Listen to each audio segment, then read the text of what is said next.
So there was a lot of, let's look at the right-wing conspiracies because I'm not done with it. Immediately, one of the things that they did was, despite the fact that this guy straight up fucking was like, I am trying to find Nancy Pelosi and kill Nancy Pelosi, okay? He said it. And he had zip ties with him as well. Apparently, he was trying to kill Nancy Pelosi, right? That was his goal. This guy who has talked about like anti-Semitic conspiracy theories on his blog. He talked about his radicalization on his blog. He talked about how Black Adam was too woke or whatever the fuck. Okay? Sorry, he didn't want to kill her. He wanted to just kneecap her. Regardless. Okay? He's looking for Nancy Pelosi. He openly states it. He's a right-winger. He's a right-wing QAnon believer who is out of his fucking mind. He finds Nancy Pelosi's home address. He goes there. She's not there. Okay? He fails to kill Paul Pelosi, who calls 911, and then cops come in and they basically watch this 42-year-old groiper, which is the saddest thing you can be, literally just 42 years old talking like a baby on the internet with other fucking 42-year-olds. Jesus Christ, what a loser. Anyway, fails to kill 84-year-old Paul Pelosi, okay? Fractures his skull with a hammer. Cops watch this happen. They arrest his ass. And Republicans, conspiracy theorists immediately were like, oh, no, dog, that's not our guy. Nancy Pelosi's husband is gay, actually.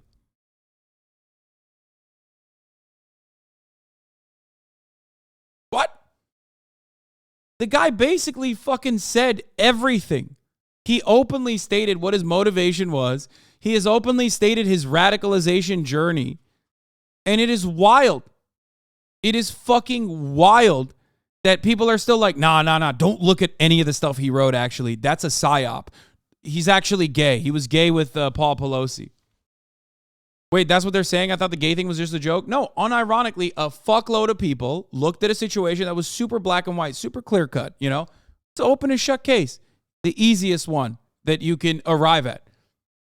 He was too stupid to hide his motivations. He just very openly thought he was going to be considered a fucking hero. Now, it wasn't just the regular old right-wingers like Charlie Kirk and whatnot. Elon Musk also used a conspiracy website called the Santa Monica Observer that, you know, anyone with more than 3.5 brain cells would recognize as like a psychotic, non-reputable source of information. And responded to Hillary Clinton stating, you know, there's actually some credible evidence to the whole Paul Pelosi and this guy were gay together idea. Okay? And then everybody owned him immediately because he is now the chief twit, as he's called himself. Here, where is that? Does anyone have the Elon Musk tweet? He straight up replied to Hillary Clinton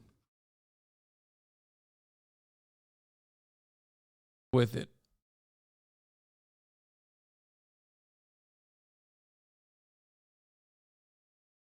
Why did you just post, why am I still sad?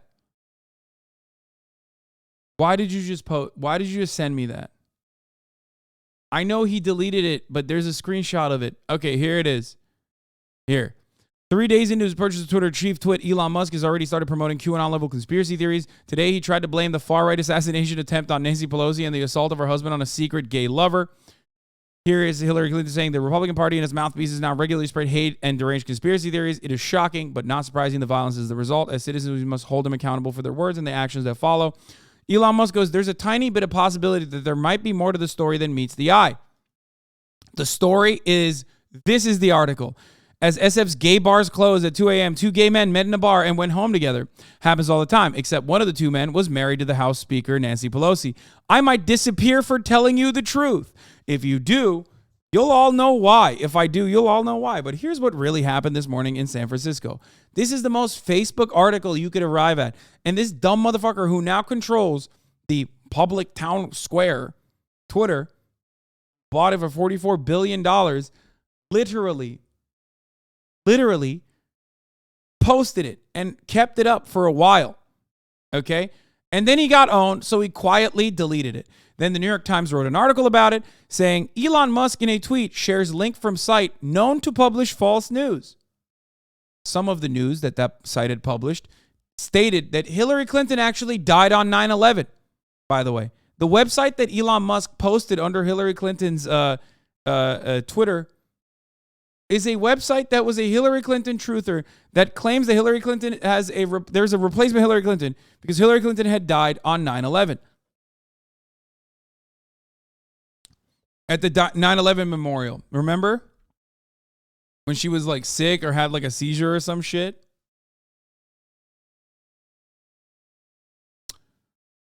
Anyway. So, which by the way, I do want to believe I do want to believe that. It's pretty funny. So, Elon Musk goes, "This is fake. I did not tweet a link to the New York Times." Okay? Epically owned. Okay? Epically owned. 634,000 likes. New York Times is epically owned, okay? He is so funny, so much goofs, so many gaffes, okay? Epic memes are on fire, okay? If you want to hear fucking rehashed 9gag memes, unironically, Elon Musk is your go-to one-stop shop. So glad that he paid $44 billion so he could do this epic ownage. I don't know what else to say other than, like, this tweet itself is pretty funny. Remembering this handy chart today. Ted Cruz is funny but doesn't want to be funny. Elon Musk wants to be funny and is not funny. Elon Musk can't be funny because he wants to be so bad. He wants to be perceived as funny so desperately, so he is physically incapable of being funny. So you're so ableist, Sweaty. He's literally autistic. He can't help but be cringe. Dude, I know so many funny-ass autistic posters, dude. First of all, we're on Twitter, okay? Like, half the fucking posters have a litany of mental illnesses, a charcuterie plate of mentally ill people or different mental illnesses, okay? Elon Musk is not one of those people.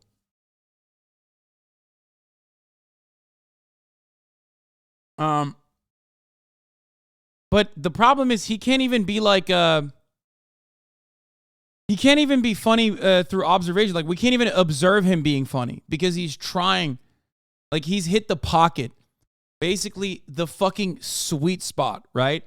Where he is trying so hard to be perceived as funny that it's impossible for him to be funny. Do you understand? Like, if he wasn't trying so hard to be funny, there could be moments where we like laugh at him instead of with him, right? But because he's so incredibly desperate to be perceived as funny, that there is never a moment where he actually is funny enough to even laugh at. Okay?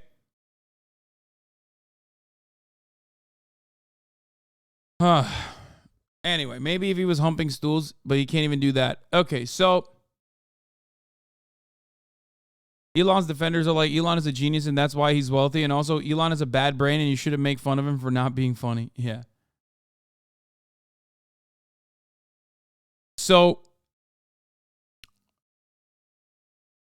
we talked about Elon Musk's involvement in this process and like how he defended himself. And instead of taking accountability, which he never was going to regardless, he decided, he decided to just like epically own the New York Times. Here's more information. I don't know what the hell happened at Nancy Pelosi's house, and I suspect none of us will ever know for sure. This is the worst crop job I've ever seen, by the way. Ted Cruz, holy fuck. Knows how to use the website when it's looking at porn-a-rooney on 9/11. Doesn't know how to use the website when it's cropping a fucking tweet. Like, just screenshot it normal, you fucking idiot. Jesus Christ. But I do know that trying to paint a hippie nudist from Berkeley as some kind of militant right-winger is absurd and will always be absurd. Dude. Being that this is San Francisco, it seems perfectly plausible that some drugged-out nutcase broke into their home. Trying to turn this San Francisco crime story into an indictment of Republicans is what's implausible and ridiculous. The hilarious part about this is that this guy was like a hippie nudist at a time when Donald Trump was voting Democrat. So clearly, people have the capacity to change their minds, right? Like, you can hyper-focus on what he was doing 20 years ago, but let's be real. You're also avoiding straight up looking at what he wrote the day before he tried to assassinate Nancy Pelosi. Hello? He was trying to assassinate Nancy Pelosi. Why would he be a fucking nudist leftist going, I'm angry at immigration, I'm angry at the vaccines, and I'm a leftist that wants to assassinate Nancy Pelosi. What the fuck? How do you not recognize that this whole like blue-haired SJW narrative doesn't work anymore? Because American politics is psychotic, okay? It is a litany of inconsistencies in a sea of contradictions, okay? That's why you hear weirdo Republican QAnon anti-vaxxer motherfuckers go, I hate big corporations, I hate big pharma. Hating big pharma is supposed to be an anti-capitalist and leftist position. That's not the point anymore. These motherfuckers have adopted it. Okay?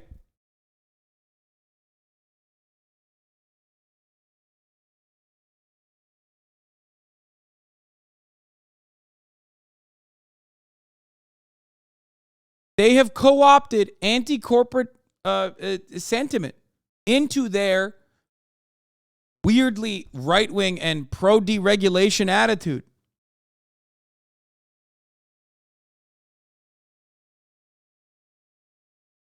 Anyway, so it's wild to avoid that part.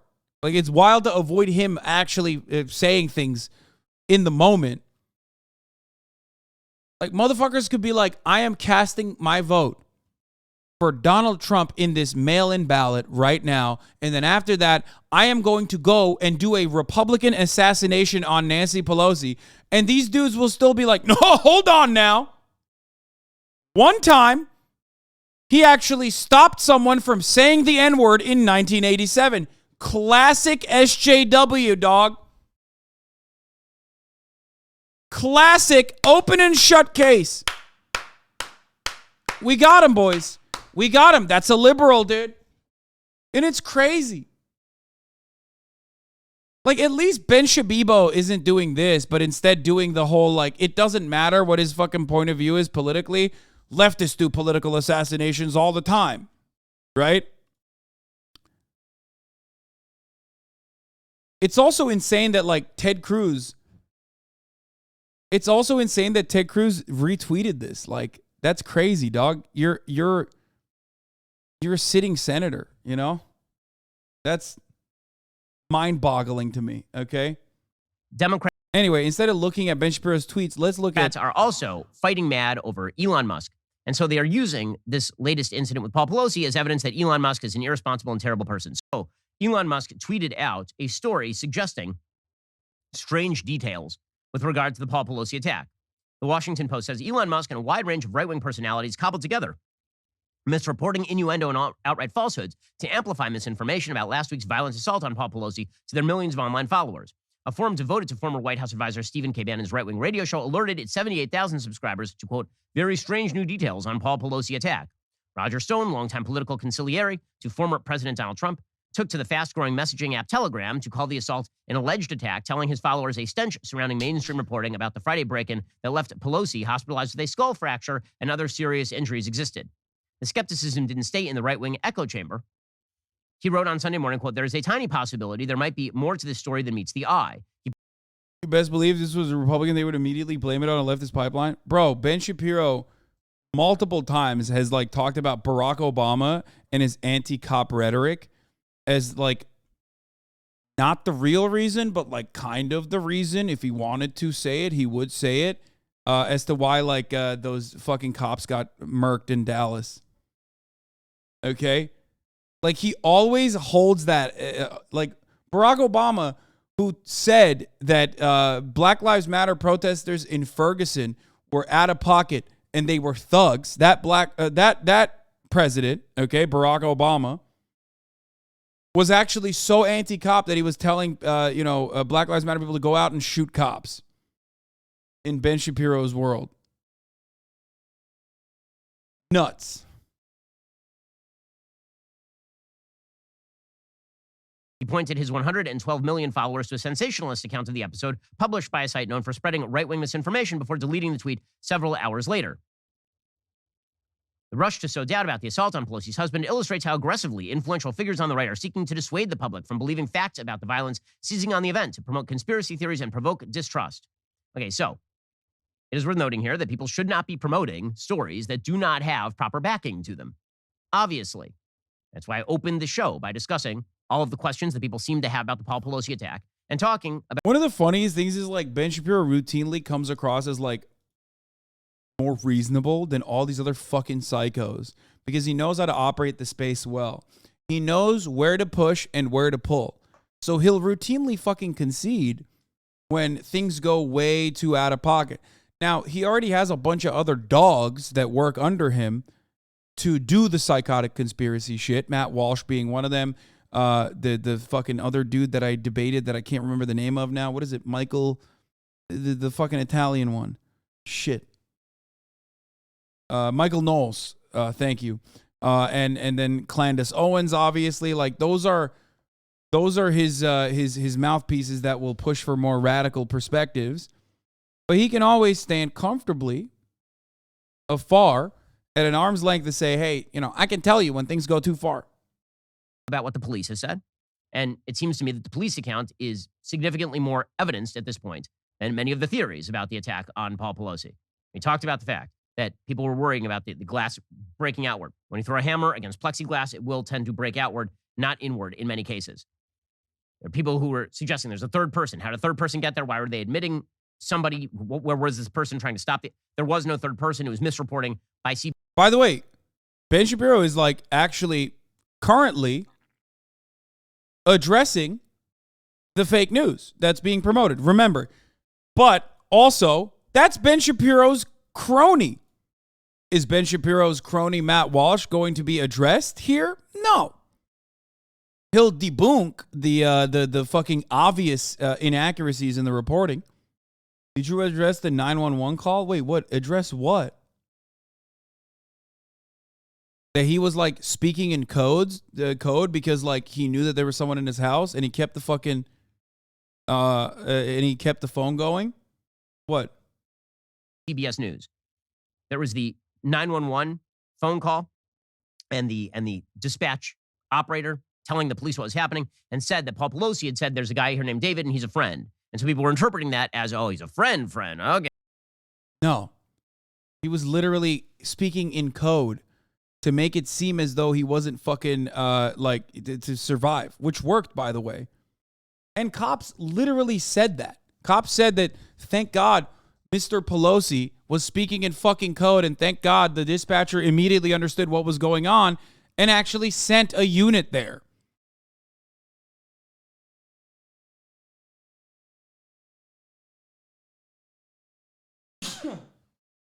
Oh, God. Yeah. Okay. Or it's possible and theoretically, believable that Paul Pelosi had a crazy person in front of him and was trying to calm the guy down while simultaneously on the phone with 911, not letting the crazy guy know that he was on the phone with 911. Okay, fine. All of that to the good. The reason, but this is being used now as an excuse for Elon Musk is obviously very bad because he tweeted out unverified information about the Paul Pelosi attack. So a couple of things ought to be said about all this. One, the truth became fairly quickly evident, and Musk deleted his tweet, which suggests that the solution was not to ban the tweet in the first place. The solution was to allow people to critique the tweet, because then Musk removed the tweet. So people on the left are using this as an example of, we must ban information. We must make sure there is no counter-narrative that gets out there. But the thing is this. Once Okay. Functionally, what Elon Musk did was basically the same as, like, banning the tweet. The difference, of course, is that he did it willingly, okay? He deleted the tweet willingly. Banning is done for people who are not doing it, even after they've been corrected. People who personally, deliberately, and willingly spread misinformation. Not only that, but also, like, Twitter literally gives you the opportunity to delete the fucking tweet. It's so dumb. That's what you do with people who won't fucking functionally delete the tweet themselves. You force them. What the fuck? That's the purpose behind banning.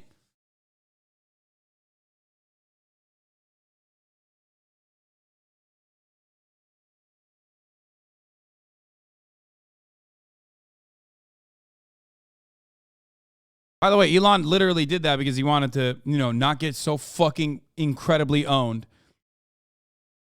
That's why he did that. He self-canceled, I guess. Information that was bad was put out there. It was hit so hard that Musk took it down, which is theoretically the way that free speech is supposed to work. You say something dumb, everybody critiques you, and then you retract the dumb thing that you said. What the left would like to do is essentially pre-clear all speech. So you shouldn't ask the questions in the first place. Now, when you do that, you know what you end up with? You end up with people asking more questions. When you say you're not allowed to post this story, because if you post this story, we'll shut down your account. What people tend to do is they tend to believe, well, then I'm not going to believe you because you're attempting to censor. You're attempting to prevent information from being disseminated. The best answer to bad and dumb speech is, in fact, when it comes to fora like Twitter, more speech. But this is not the left's take. That's the left's so take dumb. is that they should be essentially policing what you can and cannot. He's literally admitting that the ultimate good thing is to delete the tweet. You can't say that. Why didn't you keep up the tweet then?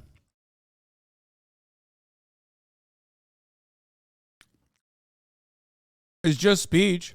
Why didn't you just keep the tweet up? Like, obviously, enough people addressed it, so he's just eliminating speech. He shouldn't have done that then.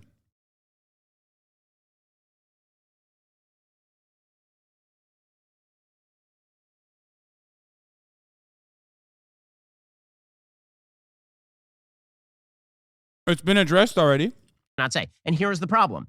All the people who maybe correctly were saying that Elon Musk was putting out a bad story yesterday, all of those same people were perfectly fine with the media for years putting out bad information about COVID, putting out false information about a wide variety of topics. Totally fine with all that stuff. What? All of that propagandistic nonsense, that could go out there. But Elon Musk puts out a tweet about a link that he shouldn't have put out, and this is evidence that free speech is no longer operative. So, for example, you have an MSNBC guest named Suzanne Nossel who's raising alarm about free speech on Twitter because if we allow people to say things, then you never know. Free speech might be quashed by people saying things. To a social media platform that, as Elon says, is trying to create an environment for public discourse, a place where people of different ideological persuasions can come together and can reason. In order to do that, you need to create some parameters. We've learned that. Speech in Twitter is... Yeah, no, that's true. Here you have a person who's like correctly talking about how in order to foster speech, you need to sometimes set boundaries. Here, I'll use a really dumb example, okay? For example, let's say you're at an auditorium, Ben Shapiro. Let's say you're addressing the Young American Foundation. And people come in and take advantage of the logistics of the situation and steal the microphone from you and start yelling into the microphone, right? Or they yell fire in the crowded theater. There needs to be parameters established, and luckily there are parameters established, because then you can actually foster good conversation. So technically, what she is saying is completely correct. If you set boundaries, how is it still free speech? Brother, there is no such thing as speech without any boundaries. You still can't do that in the United States of America, which has the most expansive freedoms.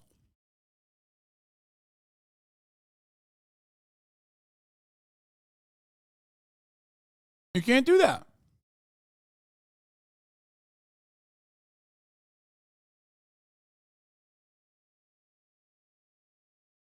Is not the same as a town square. It's algorithmically driven. We've seen that falsehoods travel faster than the truth on Twitter, that polarization can be stoked, that it's a weaponization of human nature. And that can be for good or for ill. We can celebrate something and we can go down a very dark path if that's where our nature draws us to. The algorithms fuel and supercharge that. And so I don't think the answer is a First Amendment approach, trying to adopt the constraints on government to a private platform like Twitter. It's weaponizing human nature to allow people to say the things that they want to say. It is not weaponizing human nature to give outsized power to a coterie of left-wing elites who will tell you what you can say. That, of course, we can trust them. We can trust them because they definitely will not quash information that is not to their political liking. They'll probably just promote true narratives, like the narrative they've been promoting nonstop for days now, that every Republican is responsible for a nut job hitting Paul Pelosi with a hammer. That's it. Clearly, that's the stuff that we need to disseminate, obviously. Because otherwise, if we don't prevent the dissemination of bad information, how are we going to get our narrative out there? This is the shtick with regard to Elon Musk and the left. It's why they're angry about Elon Musk opening up the spigot on speech, because they don't like a lot of the information that's being distributed. And again, what they're going to do now is they're going to nutpick. They're going to find the worst. But you literally just said you didn't like the information that Elon Musk was promoting.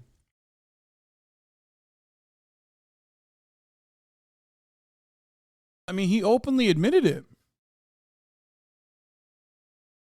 That makes no sense.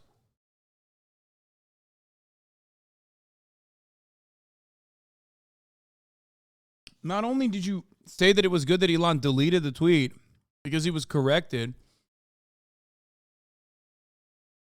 but you also stated that it was bad and wrong, and that wrong information should be corrected by other people and then deleted.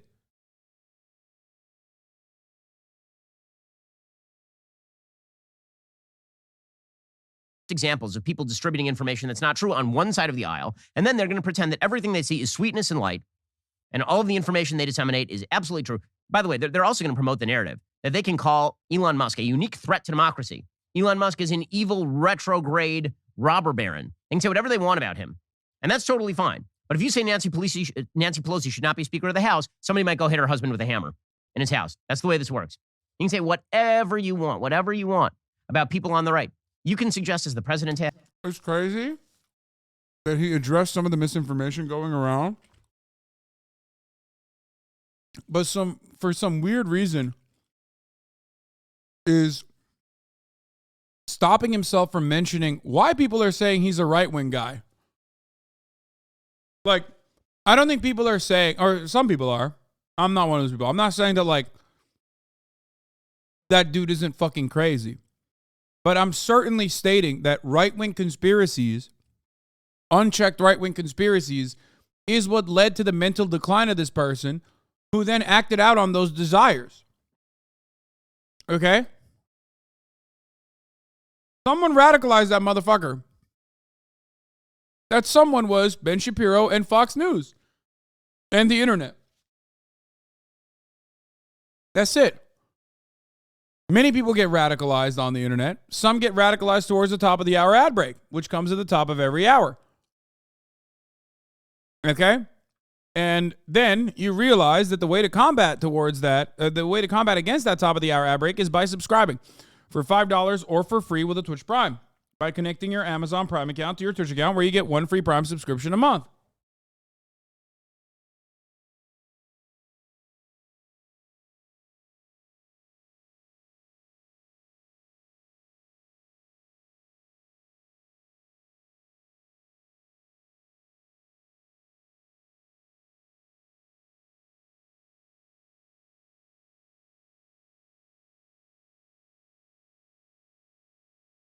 You can also get gifted a sub too, if you're lucky. Here's the 1 minute ad break now. That those people are going to overthrow the country. And that's totally good. In fact, it's praiseworthy that the president of the United States says that stuff. But if you say that Nancy Pelosi is doing a bad job as speaker, man, you never know what that might set off. And we need to curb speech to prevent messages that we don't like from getting out. Well, there's sort of a fascinating exchange on Twitter between CEO Elon Musk and the Los Angeles Lakers, LeBron James, about race. I love the notion that, like, we're just sitting around and acting like this guy wanted to murder Nancy Pelosi because people were saying she's unfit to be the Speaker of the House. And not because, like, he thought she was drinking baby blood because of a Jewish conspiracy. Yeah. The fucking, the perp literally was like, I can't wait to kill Nancy Pelosi because she's doing a bad job. And not because of the baby blood stuff that I definitely believe in, as evidenced by my blog.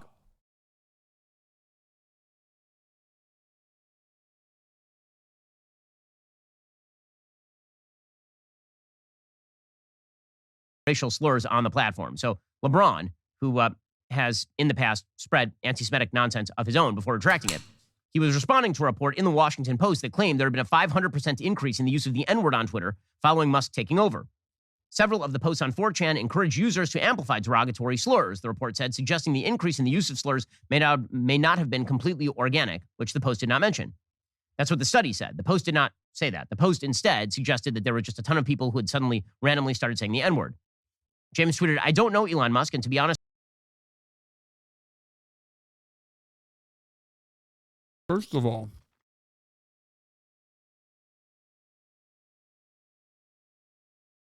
let's pull up the LeBron James tweet.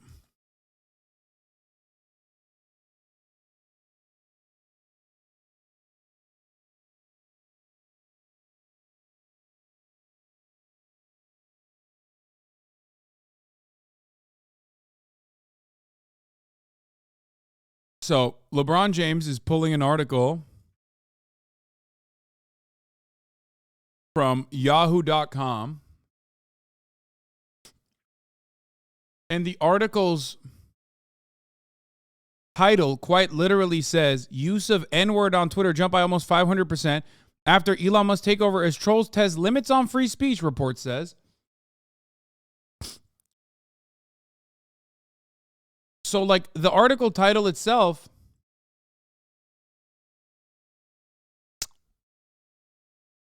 of the tweet that LeBron James is posting directly contradicts what Ben Shapiro is stating.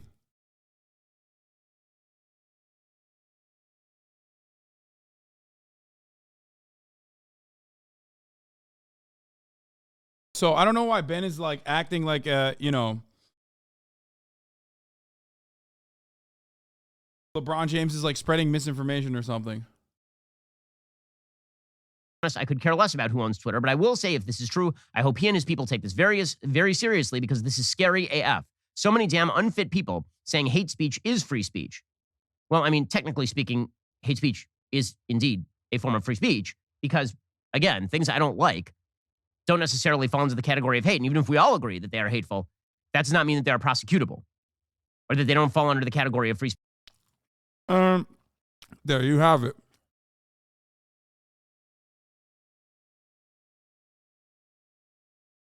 There you have it.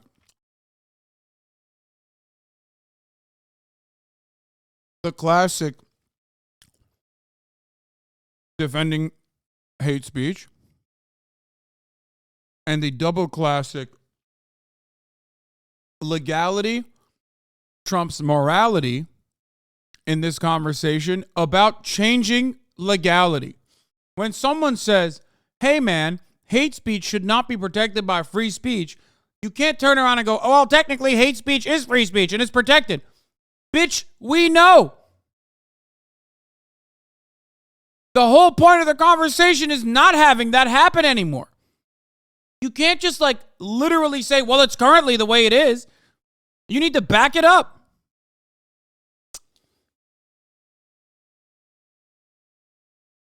Also, hate speech isn't just things I don't like.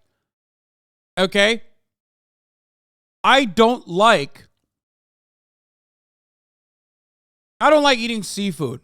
When someone says everyone should have seafood, or when the 700th person says you've never had seafood, oh, it's because you haven't had this kind of seafood. I don't like that. That speech I don't like. You know what that isn't? Hate speech, motherfucker. That's not hate speech. Shut the fuck up. Speech, right? There are certain areas that don't fall under the defamation does not fall under free speech. Pornography does not fall under free speech. Why not? The problem with hate speech is that why not? Why not? It's arbitrary. If it did, would Ben Shapiro defend it? Probably.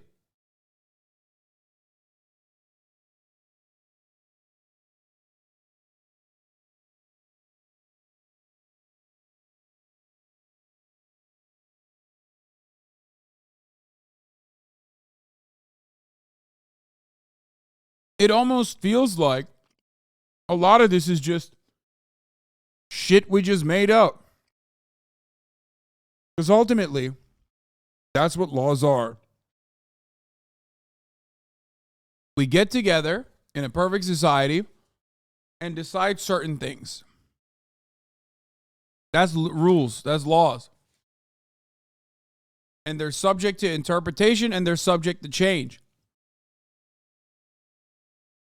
So in a conversation about like why certain rules should change, you can't turn around and go, but that's the rule. Rules are rules. Because the argument I'm making does not revolve around what the rules are. I'm very aware of what the rules are. I want to change them. Okay. Now I unironically think we should ban motherfuckers still talking about seafood in the chat. Remember, there is no free speech in this chat. I will clap your ass cheeks. Vaguely defined term that can be twisted and turned and used any way by whoever cites the thing. By the way, if we were banning people for hate speech, then back when LeBron James was talking about the Jewish money, he would have been banned from social media.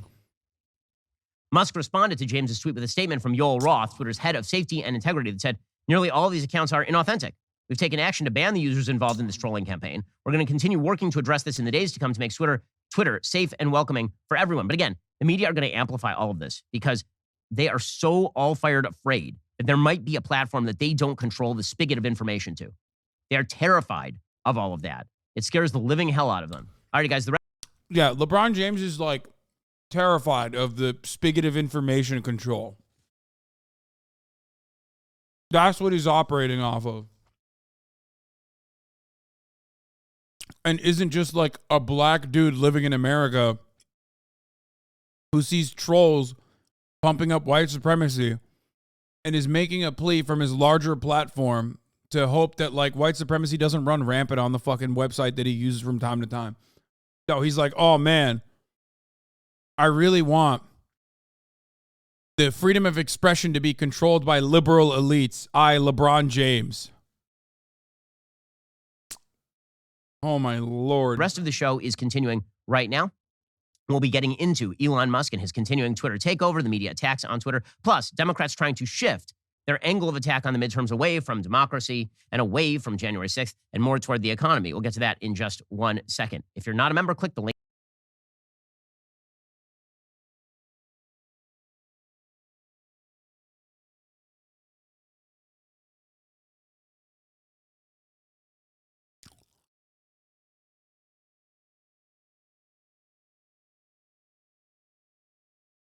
So he talked about how Elon Musk got fucking owned because of the disinformation that he was spreading. But did he talk about Matt Walsh? Because I didn't really hear it.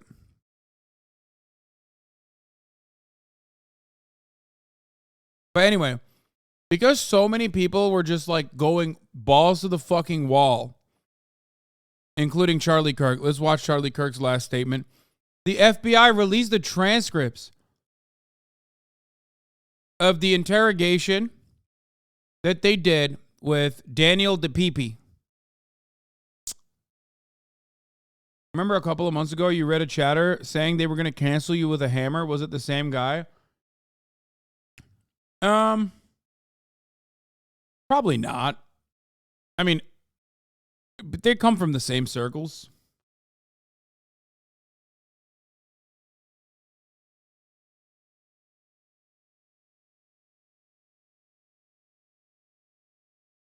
Anyway, threat.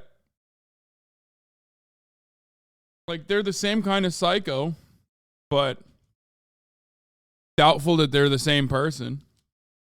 Even though that dude was a Jimmy Dore fan, so he might have eventually come across my commentary and written some shit there. If we knew what his YouTube account was, or if we knew what his fucking, Reddit account was, or if we knew what his fucking Twitch account was, we would find out, but...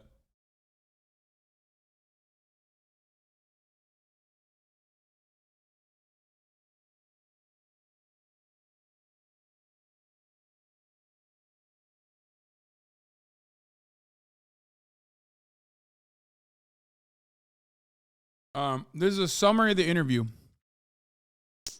But like I said before that, I'm going to watch Charlie Kirk also spread some lies. I mean, I'm looking at Politico.com. I'm looking at the New York Times. I'm looking at all these places. And There's a little bit of mention here. For example, Politico says top Republicans reject any link between GOP rhetoric and Paul Pelosi assault. Of course you should reject any link. Why is the Republican Party, why is the conservative movement to blame for gay schizophrenic nudists that are hemp jewelry makers breaking into somebody's home, or maybe not breaking into somebody's home? Why are we to blame for that exactly? I mean, you're literally doing the thing.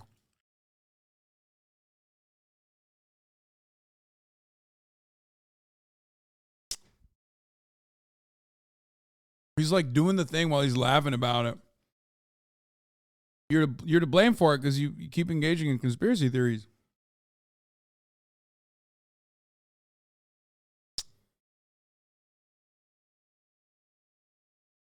No one will check this motherfucker. And why is he still in jail? Why has he not been bailed out? By the way, if some amazing patriot out there in San Francisco or the Bay Area wants to really be a midterm hero, someone should go and bail this guy out. I bet his bail's like $30,000 or $40,000. Bail him out and then go ask him some questions. I wonder what his bail is. They're going after him with attempted murder, political assassination, all this sort of stuff. I'm not qualifying. Wait, is he defending the guy? That's kind of awesome. Okay, I take it back. Okay, I did not think he was going to go bananas mode and like defend the guy who tried to kill Paul Pelosi. That's kind of cool. You love to see it, folks. He's literally like, yeah, get him out of jail. Be a midterm hero. Ask him some questions, you know? They're really going after this guy. I think it's awful. It's not right. But why is it that in give him another hammer? Chicago, you're able to commit murder and be out the next day? Why is it? Wait, what?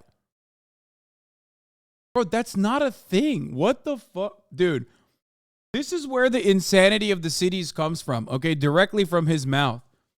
That's why so many divorced dads with lifted pickup trucks unironically think like black teenagers in Chicago are shooting one another and then they're getting out of prison immediately for free. They deleted cash bail so that teenagers could get out of prison after shooting one another.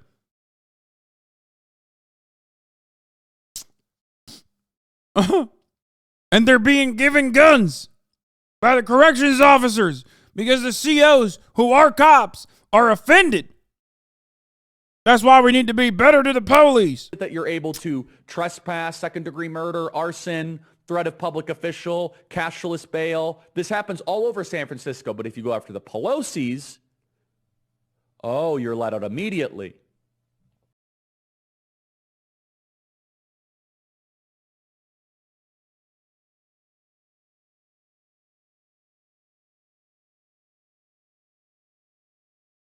What the fuck?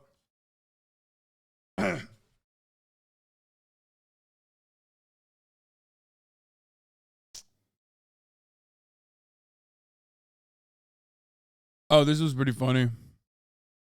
Stop believing conspiracies. No man would rent a Honda when he has a Ferrari at home. I love this fucking tweet. I'm sorry. It's true. It's true. All right. The FBI's newly released criminal complaint against a man. Shit. Charged with attacking Pelosi features a summary of a Mirandized interview in which, per the FBI summary, the man himself essentially debunks the conspiracy theories about the incident. How did the DePipi get in the house? The DePipi stated that he broke into the house through a glass door, which was a difficult task that required the use of a hammer. The DePipi stated that he broke into the house through a glass door. Pelosi was in bed and appeared to be surprised by DePipi. DePipi told Pelosi to wake up. DePipi told Pelosi that he was looking for Nancy. Pelosi responded that she was not present. Pelosi asked how they could resolve the situation. What a bro, Paul is kind of a pussy, dude. I'm kidding. He did the right thing. That's so terrifying. Holy shit. Motive. DePipi stated that he was going to hold Nancy hostage. DePipi articulated he viewed Nancy as the leader of the pack of lies told by the Democratic Party. The PP also later explained that by breaking Nancy's kneecaps, she would then have to be wheeled into Congress. The Radlibs in the chat are going to be like, wow, that's really ableist, actually. Get him. Get him, Radlibs. The PP stated that he was going to hold Nancy hostage, talk to her, and if Nancy were to tell the PP the truth, he would let her go. And if she lied, he was going to break her kneecaps. The PP was certain that Nancy would not have told the truth. In the course of the interview, the PP articulated he viewed Nancy as the leader of the pack of lies told by the Democratic Party. The PP also explained that by breaking Nancy's kneecaps, she would then have to be wheeled into Congress, which would show other members of Congress there were consequences to actions. The PP also explained generally that he wanted to use Nancy to lure another individual to the PP. Who opened the door? The PP stated that they went downstairs to the front door. Police arrived and knocked on the door, and Pelosi ran over and opened it. Pelosi grabbed onto DePipe's hammer, which was in DePipe's hand. At this point in the interview, DePipe repeated that DePipe did not plan to surrender and that he would go through Pelosi. And the FBI counted the 911 call, not from DePipe. Pelosi stated the words to the effect that there is a male in the home, but the male is going to wait for Pelosi's wife. Pelosi further conveyed that he does not know who the male is. The male said his name is David. I can't believe we're like addressing all this, by the way. Anyway, none of this matters, obviously, because Republicans are either A, not going to see this, B, not going to clarify if they've already lied about their position, and D, claim that the FBI is a part of the conspiracy and in on it. So there you go. Solve the problem for you.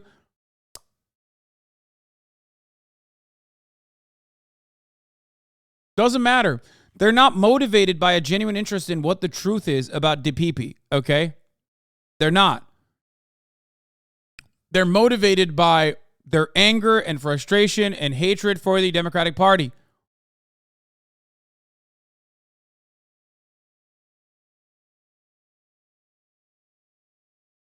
That's it.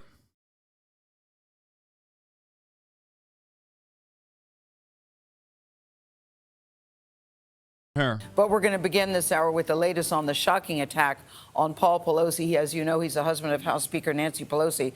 The suspect in the assault is expected to be formally charged later today on counts including attempted murder. Speaker Pelosi was not home at the time of this attack, but she was allegedly the target. A source tells CBS News the suspect shouted, "Where's Nancy?" at her husband Paul after allegedly breaking into their San Francisco home. Jonathan Vigliotti is following all of this in San Francisco. And we have to warn you here that the new details are still very disturbing. Jonathan, this story is still upsetting on so many levels. Good morning to you. And good morning to you, Gail. Very scary moments early Friday morning. According to police, a hammer was used by this suspect to carry out this attack. He was specifically targeting Nancy Pelosi when he broke into that home early Friday morning. We're told he even made his way to the second story of that home. And the Associated Press now reporting that investigators also found a bag at the scene containing zip ties. Of Scott and Normandy. Inside the Pelosi home, a source tells CBS News Paul Pelosi was able to call 911 after asking his alleged attacker if he could go to the bathroom. There, he reached a police dispatcher and left his phone on, giving authorities enough information to launch a quick response. From the time the officers got the call to the attack was minutes, less than 3 minutes, I believe. According to San Francisco's police chief, when officers arrived, they found Pelosi and 42-year-old David DePape fighting over a hammer. DePape allegedly grabbed hold and used it to strike Pelosi in the head. Both men were rushed to San Francisco General Hospital, where a source tells CBS News Pelosi remained conscious and able to talk before undergoing surgery to correct a depressed skull fracture. DePape was treated for minor injuries. Late yesterday, the San Francisco DA confirmed the attack was targeted. Mr. DePape was, in fact, looking for Miss Pelosi. Yo, notice how they're saying DePape or DePape, DePeep. Let's be real, bro. It's DePeepee. It's the peepee. Okay? Stop with this bullshit. They're hiding the truth. They're mispronouncing his name. They're in on it. The other thing is we want to make it clear that there were only 2 people in the home at the time that the police arrived. Now, you want to know the double bind? Let me give you a lock. So, because of the conspiracy theories, they now have to address this shit, right? And because of that, some of you are going to have relatives and family members that go, "See, I knew it, brother. Why are they addressing random shit like who was in the house? Seems a little confusing to me. Seems suspicious." You know they're going to be like, "Wow, the FBI leaked this? They never leak anything like this normally. What are they hiding?" Because it doesn't matter. It doesn't matter. It doesn't matter. It doesn't matter. Mr. Pelosi and the suspect. Sources have told CBS News and other media DePape said, "Where is Nancy?" echoing the same language used by the January 6th Capitol Hill mob after the 2020 election. The alleged attack comes days before the midterms, when some get out the vote ads have taken direct aim at the speaker. On Face the Nation, Margaret Brennan asked the chairman of the National Republican Congressional Committee, Congressman Tom Emmer, about his gun-toting ad with the hashtag Fire Pelosi. Why is there a gun in a political ad at all? It wasn't an ad. Hashtag I was or a tweeting tweet. I was tweeting out something that I had just Fire done. Pelosi with a weapon. Well, now wouldn't a pink slip be more fitting if it's about firing her? Why don't you make it about the issues? Why not depersonalize it? It is absolutely about the issues. It's about the fact. Yeah, it's about the fact that Nancy Pelosi needs to be shot with a Thompson gun. I mean, fuck. I don't like her policies. Shit. I fucking did it again. God damn it. That we have double-digit inflation. Leaving the hospital, Paul Pelosi Jr. would only say this about his father's condition. Any updates on your father? So far, so good. So far, so good. And according to a source, DePape has been released from the hospital this morning. He is in police custody. He is expected to be arraigned as early as tomorrow morning, Gail. All right, we just want him to be all right. Thank you very much, Jonathan. San Francisco DA is live talking about it right now. Breaking: Paul Pelosi attacker David DePape is an illegal alien. It's not even true. He's from Canada and is like a green card holder, no?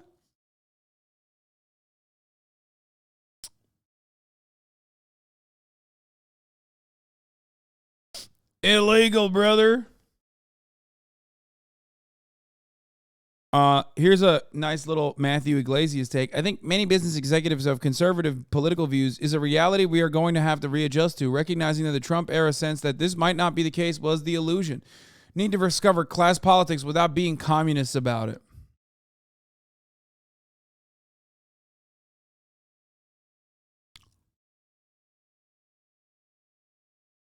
I love that, dude. Thanks, Matt Iglesias.